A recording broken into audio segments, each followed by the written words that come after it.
अनुसयेचा तूच दत्त, सुमतीचा तूच श्रीपाद, अंबा भवानीचा तूच नरहरी, आम्हा कैवाराचा तूच स्वामी. अशक्य ही सारे करीतो तो शक्य, एका क्षणात भिवू नकोस मी पाठीशी आहे, असे सांगे सदा आम्हास. श्री स्वामी समर्थ.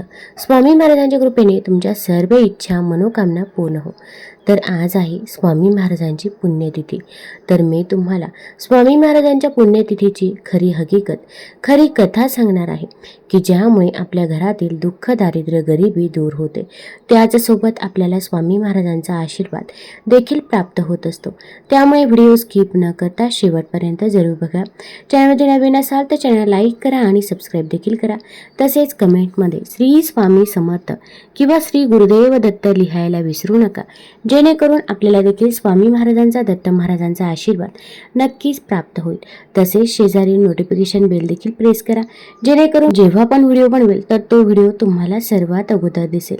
श्री स्वामी समर्थ महाराज कधी आले, कुठून आले, ते कोण होते याबद्दल कोणाला काही माहीत नाही. पण मी स्वामी सुत नावाचे एक अतिशय महान भक्त होऊन गेले. त्यांनी स्वामी समर्थ आपला मुलगा म्हणायचे. त्यांच्या अनुभवातून आपल्याला समजेल की स्वामी महाराज कसे प्रकट झाले. शेकडो वर्षांपूर्वी एका पंजाब प्रांतामध्ये हस्तिनापूरपासून 12 कोस म्हणजे जवळपास 24 किलोमीटर अंतरावर झेलखेडा नावाचे एक गाव होते. त्या ठिकाणी विजयसिंह नावाचा एक लहान मुलगा आपला भाऊ आणि बहिणीसोबत राहायचा. तो मुलगा कोणाबरोबरही मिक्स होत नसे. तिथे थोड्याशाच अंतरावर असणारा साधारण एक पडक्या अशा जागेत एक खूप भला मोठा असा वटवृक्ष होता. त्यात एक छोटासा दिवा देखील होता आणि त्यात एक छोटीशी गणपती बाप्पाची मूर्ती होती. तर तो विजयसिंह आपल्या खिशामध्ये खूप गोट्या भरून घेऊन जायचा आणि गणपती बाप्पासोबत खेळायचा. पण तो मुलगा गणपती बाप्पाला आपला मित्र म्हणून त्याचाही डाव स्वतःच खेळून घ्यायचा. असे खूप दिवस चालले. एके दिवशी जसजसे दिवस जात होते तसे परमात्म्याला आपला आविष्कार दाखवायची गरज वाटू लागली आणि त्याने विजयसिंहला कारण पडून आपला आविष्कार दाखवला. तो दिवस होता चैत्र शुद्ध द्वितीया. विजयसिंह आपल्या रोजच्या पद्धतीप्रमाणे त्याही दिवशी बाप्पाकडे गेला, पण बरोबर त्याने गोट्याही नेल्या होत्या. आज अचानक त्याच्या मनात आले की रोज आपण खेळतो आणि आज आपण खेळायचे तर बाप्पासोबतच खेळायचे. त्याने बाप्पासमोर, बाप्पाच्या मूर्तीसमोर सर्व गोट्या टाकल्या व तो बोलला, बाप्पा रोज मीच तुझा डाव खेळतो, पण आज नाही, आज तूच तुझा डाव खेळायचा. बस इतके शब्द त्याच्या तोंडातून निघाले. हे शब्द निघताक्षणी धरणी कंपित होऊ लागली. सर्वत्र ढग जमून अंधार होऊ लागला. वारे वेगाने वाहू लागले आणि कोणाला काही कळेना की काय होतंय. पण काय करणार, ती अद्भुत शक्ती आज प्रकटणार होती आणि तिच्या आगमनाची ही सूचना होती. आणि ज्या ठिकाणी गणेश मूर्ती होती त्या ठिकाणी धरणी दुभंगली. एका 8 वर्षाची अतिशय तेजस्वी अशी एक बालमूर्ती प्रकट झाली आणि ते दुसरे तिसरे कोणी नसून प्रत्यक्ष परब्रह्म श्री स्वामी समर्थ महाराज होते. तो विजयसिंह गोट्या खेळताना तेव्हा स्वामींकडून हरला आणि बालरूप स्वामींनी त्याला गोट्या उधार दिल्या आणि परत भेट वचन देऊन तेथे ते गुप्त झाले. थोडक्यात स्वामींचा अवतार हस्तिनापूर पासून 24 किलोमीटर अंतरावर झेलखेडा नावाच्या गावात वटवृक्षाच्या जवळ गणेश मूर्तीच्या शेजारी झाला. आता शंका ही उपस्थित होते की ही गोष्ट कशी समजली. तर एक दिवस स्वामींनी हरिभाऊंना जवळ बोलवले, मांडीवर घेतले आणि सांगितले की आजपासून तू माझा सूत झालास. सर्व घरदार सोडून दे आणि दर्याकिनारी माझी ध्वजा उभी कर. हे ऐकून हरिभाऊंना खूप रडू कोसळलं, कारण ते तर एक छोट्या इच्छापूर्तीसाठी आले होते आणि महाराज त्यांना सर्व सोडायला सांगत होते. हे पाहून त्यांना थोडं रडू आलं. तेव्हा स्वामी महाराज त्याला म्हणाले, रडतोस काय, माझे पोट बघ किती मोठे झाले आहे, त्यावर हात फिरवून बघ. आणि ज्यावेळी हरिभाऊंनी तसे केले त्यांना अक्षरशः ध्यान लागले आणि त्यांना समजले की त्यांचे सर्व जन्म त्यांना आठवू लागले आणि त्यातीलच त्यांना एक आपला जन्म आठवला. तर तो म्हणजे विजयसिंह, म्हणजे दुसरे तिसरे कोणीही नाही, तर तो स्वामी सुताचा पूर्व अवतार होता. आणि त्यानंतर या सर्व गोष्टींचा उलगडा झाला. या सर्व गोष्टींना स्वामी महाराजांनी स्वतः मान्यता देखील दिलेली आहे. भिवू नकोस, मी तुझ्या पाठीशी आहे, असे आश्वासन देणारे श्री स्वामी समर्थ महाराज हे अनेक श्रद्धाळूंचे श्रद्धास्थान आहे. आज आहे स्वामी महाराजांची पुण्यतिथी. श्रीपाद, श्रीवल्लभ व श्री नरसिंह सरस्वती यांच्या नंतरचे भगवान श्री दत्तात्रेयांचे ते तिसरे पूर्ण अवतार आहेत अशी मान्यता आहे. अक्कलकोट येथे खूप काळ वास्तव्य केलेले गंगापूरचे श्री नरसिंह सरस्वती हेच नंतर श्री स्वामी समर्थांच्या रूपाने प्रकट झाले असे म्हणतात. मी नरसिंह असून श्रीशैलम जवळील कर्दळीवनातून आलो आहे, हे स्वामींचे उद्गार ते नरसिंह सरस्वतींचा अवतार असल्याचे सुचवतात. श्री स्वामी समर्थ महाराज 19व्या शतकात होऊन होऊन गेले. विविध ठिकाणी स्वामी विविध नावांनी वावरले. महाराष्ट्र व कर्नाटकात त्यांनी दत्त संप्रदायाचा प्रसार केला. इसवी सन 1856च्या सुमारास स्वामी समर्थ अक्कलकोटास आले. मंगळवेढ्याहून पहिल्यांदा जेव्हा ते अक्कलकोट नगरीत आले तेव्हा त्यांनी गावातील खंडोबा मंदिरात मुक्काम केला. इसवी सन 1459 मध्ये स्वामींनी गणगापुरात श्री नरसिंह सरस्वती महाराजांच्या निर्गुण पादुका स्थापन केल्या व त्यानंतर शैलयात्रेचे निमित्त साधून ते कर्दळी वनातून अदृश्य झाले. कर्दळी वनात सुमारे 300 वर्ष महाराजांनी कठोर तपश्चर्या केली. त्या काळात मुंग्यांनी त्यांच्यावर वारूळ रचले होते. एके दिवशी उद्धव नावाचा लाकूड तोड्या त्याच कर्दळी वनात लाकडे तोडत असताना त्याच्या हातून कुऱ्हाड निसटली व ती वारुळावरती पडली. उद्धवाचे निमित्त साधून स्वामींनी भक्तांच्या कल्याणासाठी पुन्हा प्रकट व्हायचे ठरवले. कुऱ्हाड वारुळावर पडताच त्यातून रक्ताची धार उडाली व क्षणातच दिव्य प्रकाश उडून उद्धवासमोर एक अजानुबाहू तेजस्वी मूर्ती प्रकट झाली. तेच अक्कलकोटचे श्री स्वामी समर्थ महाराज.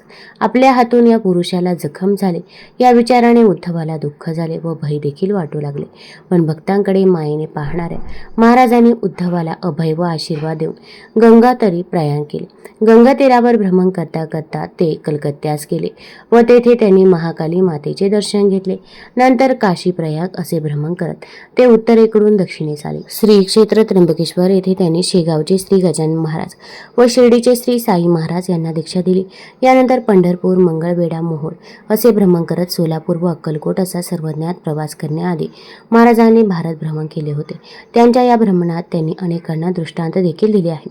इसवी सन 1856 मध्ये स्वामी महाराजांचे अक्कलकोटमध्ये आगमन झाले व तिथल्या 22 वर्षांच्या वास्तव्यात अक्कलकोट हे तीर्थक्षेत्र झाले. तेथे त्यांनी जगातील अनेक मान्यवरांना मार्गदर्शन केले. एका विलासी चिनी दाम्पत्याचे गर्भहरण केले. हरिणाचे निष्कारण शिकार करणाऱ्या शिकाऱ्यांना धडा शिकवला.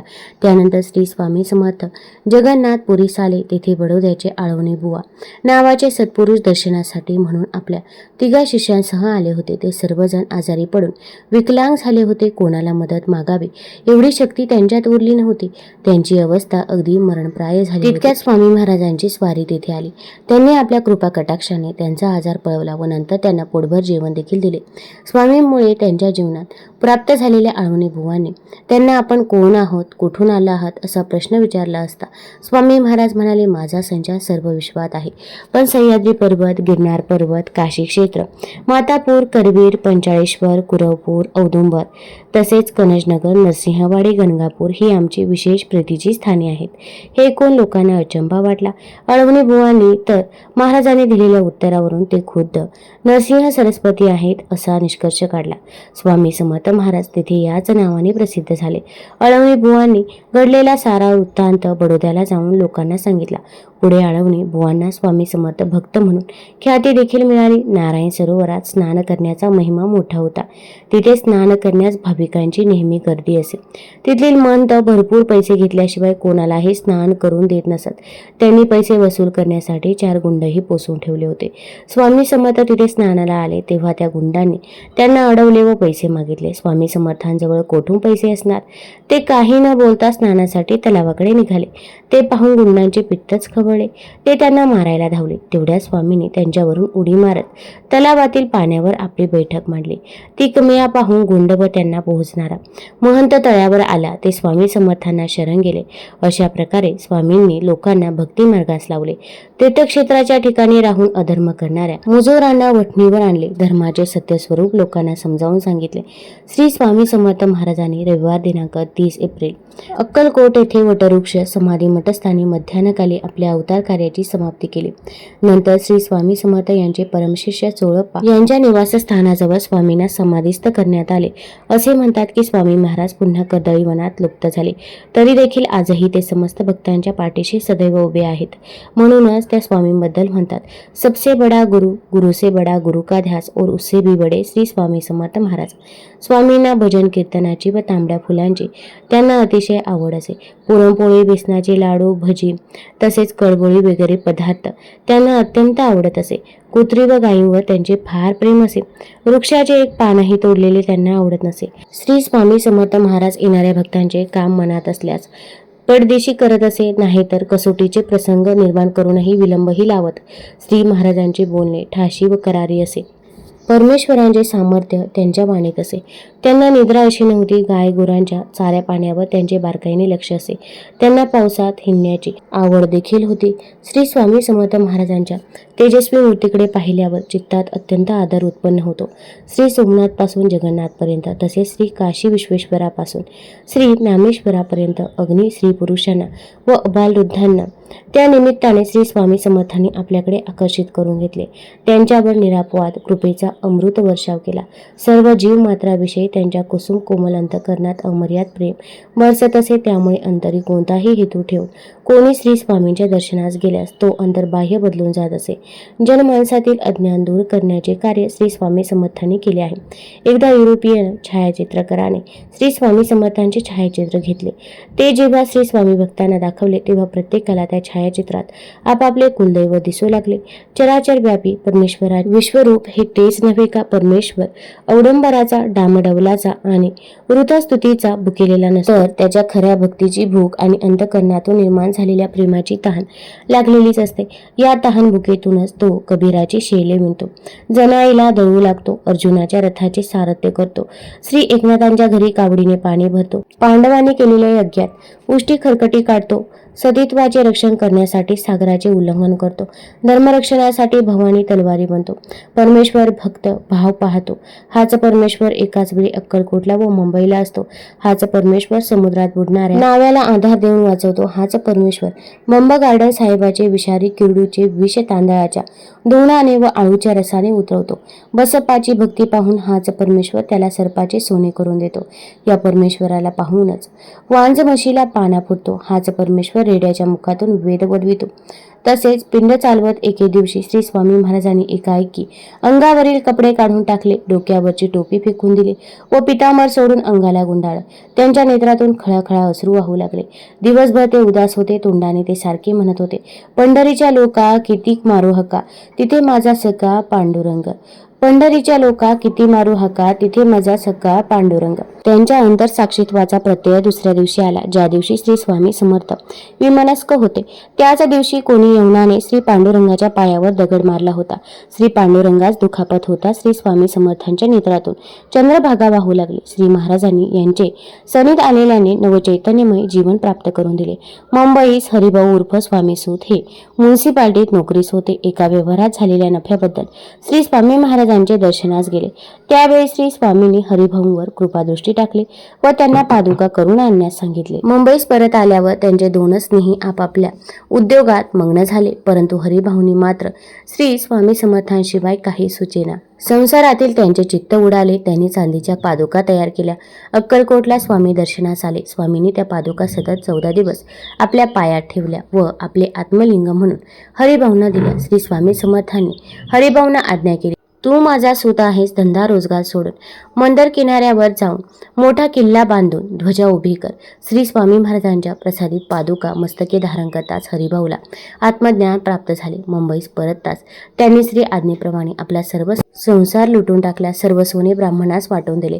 धर्मपत्नी यांचे मंगळसूत्रही काढून दिले. तिला एक पांढरे पातळ व स्वतः असे कपनी ठेवली. श्री स्वामी समर्थांची अनन्यसाधारण भक्ती केली. या थोर स्वामी सुताचे श्री स्वामी समर्थांच्या अगोदर श्रावण वैद्य प्रतिपदेस निर्माण झाले. श्री महाराजांचे एकनिष्ठ भक्त म्हणजे चोळप्पा हे होत. श्री स्वामी समर्थांनी अक्कलकोटला आल्यानंतर जर कोणाकडूनच 3 दिवसाचे उपवासानंतर प्रथम चोळप्पाकडे श्री स्वामींनी अन्नभक्षण केले. एक वेळेस मनुष्य घरात आपल्याबद्दल घरातील बायका माणसाने चोळप्पांना खूप खूप त्रास दिला. श्री स्वामी समर्थांनी त्यांची अग्निपरीक्षा पाहिली. घरातील वस्तू कुणासही द्यावी, धान्य गाईला घालावे, घरात कुठेही मलमूत्र विसर्जन करावे. घरातील मंडळी त्रासून गेले. पण चोळप्पा मात्र जाणून होते की महाराज हे अतिमानुष आहेत, सामान्य कोटीतील नाही. घरातील भांडी कुंडी देखील गहाण टाकून त्यांनी श्री महाराजांची सेवा केली. श्री महाराजांच्या निर्वाणापूर्वी 6 महिने अगोदर स्वामी भक्त चोळप्पा यांचा अंत झाला. श्री महाराजांचे एक थोर भक्त श्री बाळप्पा महाराज धारवाड जिल्ह्यातील कर्जगी तालुक्यातील हवेरी या गावचे राहणारे हे यजुर्वेदी ब्राह्मण. घरी सावकारी सरापे, गजांत लक्ष्मी, संसारात कोणतीही कमी नाही. पण एके दिवशी अचानक मनात वैराग्य उत्पन्न झाले. सद्गुरू प्राप्तीविषयी विलक्षण तळमळ लागले.